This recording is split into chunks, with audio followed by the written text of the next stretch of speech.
Shalom, it's Kalila Kelly or Irish Jew, and I'm just celebrating on this day my 1 year anniversary since I converted to Judaism. I did an Orthodox conversion, and it was about a 3.5 year process from start to finish. And so I was just reflecting on 1 year of converting to the hardest religion to convert to. If you know that there's a harder one, please let me know. It's hard because you are tested. You are tested as to whether you are genuinely wanting to join this tribe of nation, this people who have been persecuted from day one. And you have to take that seriously. And over the last year, since October 7, year and a bit, it's absolutely been a roller coaster ride with really understanding more about anti-Semitism, what it feels like. Because when you are not of a minority, and where I live, I am part of a majority, I can coast along, I can walk along and just be normal, right?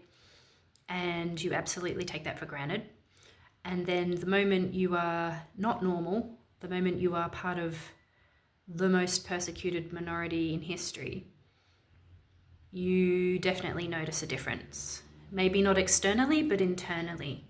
So it's things like not being able to tell your co-workers that, hey, I'm actually Jewish. Not bringing it up in conversation with people you meet. Certainly not mentioning it when there's Israel mentioned or politics, because very often you think, well, what's the point? You've already made up your mind about Israel, for example. You've already made your mind up about Jews. And yeah, it's this sort of self-silencing, I suppose, where you choose not to mention what's going on for you or who you are. It wasn't a conversion that I chose, as many people who have converted say, and they'll tell you it's something that chose me.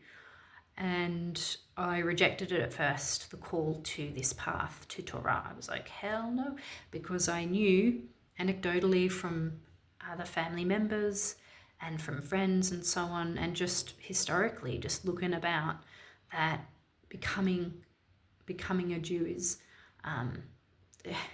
like, why would you do that?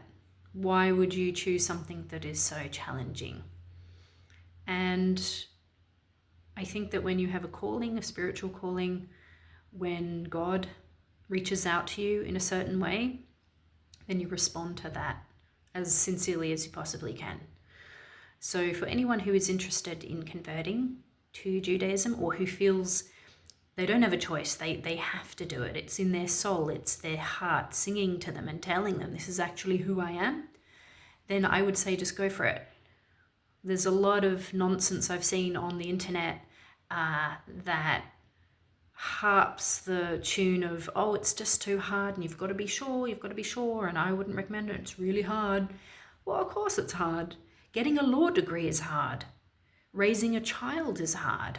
Having a full-time job and following your dream outside of hours and doing extracurricular things is hard, but that doesn't mean that you don't do it. So anybody who's watching this who is interested in religion, interested in converting to Judaism, I say do it. Do it. And don't waste time doubting yourself, and don't waste time holding yourself back. It's natural to reflect. It's natural to be like, what the hell am I doing? It's natural to be a little bit slow at times and a bit cautious, and to weigh your options and to think about things and to process things, absolutely. But that fear, doubt, that's what I'm talking about. Don't waste time with that. That was my mistake, was wasting a lot of time being so afraid of doing this, of following this journey, because it is so hard. There are so many things you have to learn. You have to learn Hebrew. You have to learn and read the Torah, the books. You have to understand all of the hospitals. You have to know all of the dates. You have to know the historical reasons, like why do we celebrate Passover? Why do we celebrate any of the festivities, any of the special days, the high days, the holy days? And you have to understand about the nature of God according to Judaism, Orthodox belief, for example. So you have to do a lot of reading. It's the first thing the rabbis will say to you is, have you read all these books? And then you go, I've read about 10, and then they go, great, go and read another 10 more, then come back to us. So it's a path where you have to read, you have to think, and you have to learn. It is not as fast as, for example, saying the Shahada to become a Muslim.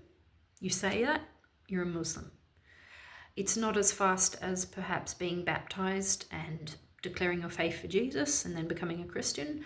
That can be pretty quick too. That's a pretty fast process in comparison to converting to Judaism. And I'm not saying that because the other ways are much faster, they're therefore less worthy or less righteous. I'm just saying there's a time component that's involved with Judaism. And that's one of the amazing qualities that I've seen in the course of the community and in the course of the religion, is that sense of patience, that sense of things take time.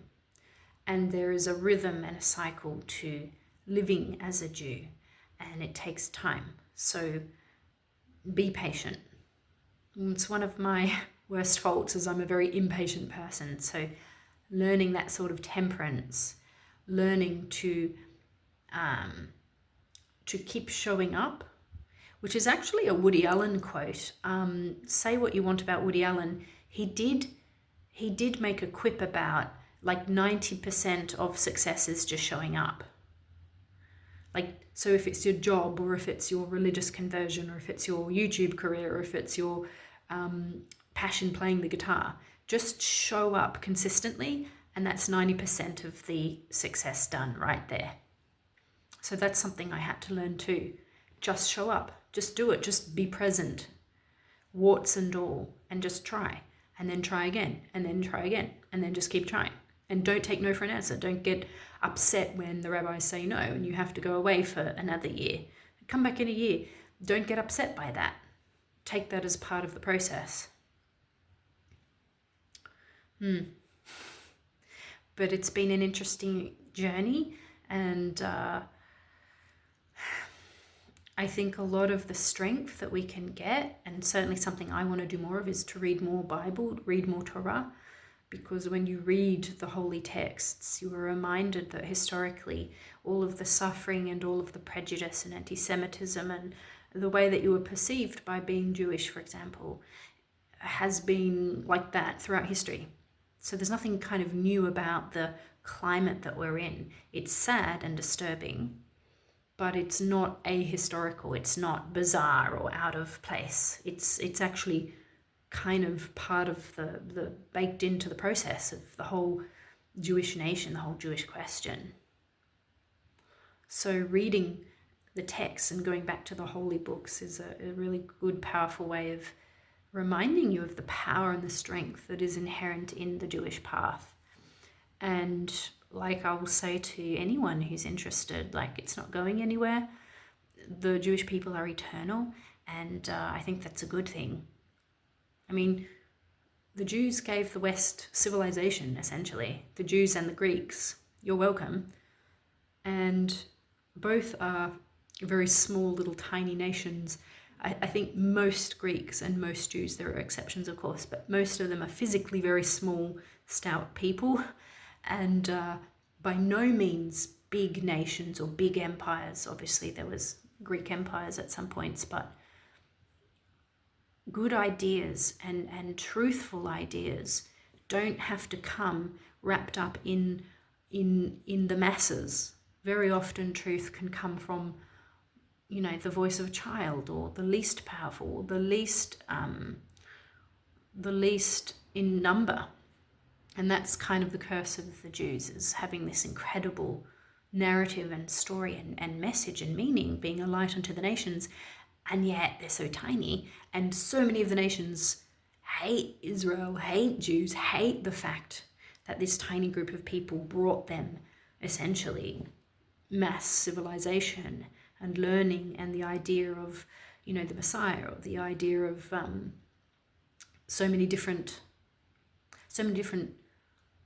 qualities that we take for granted now. in the West. Well, that's all changing anyway, isn't it? So that's just my story. It's been a year, Baruch Hashem. I've just been thinking about it, thinking about the day I had my mikvah going under the water, saying Shema Yisrael Adonai Eloheinu Adonai Echad. Yeah, and there's a plane coming overhead. So that's all I wanted to share. Shabbat Shalom. Have a wonderful weekend and God bless.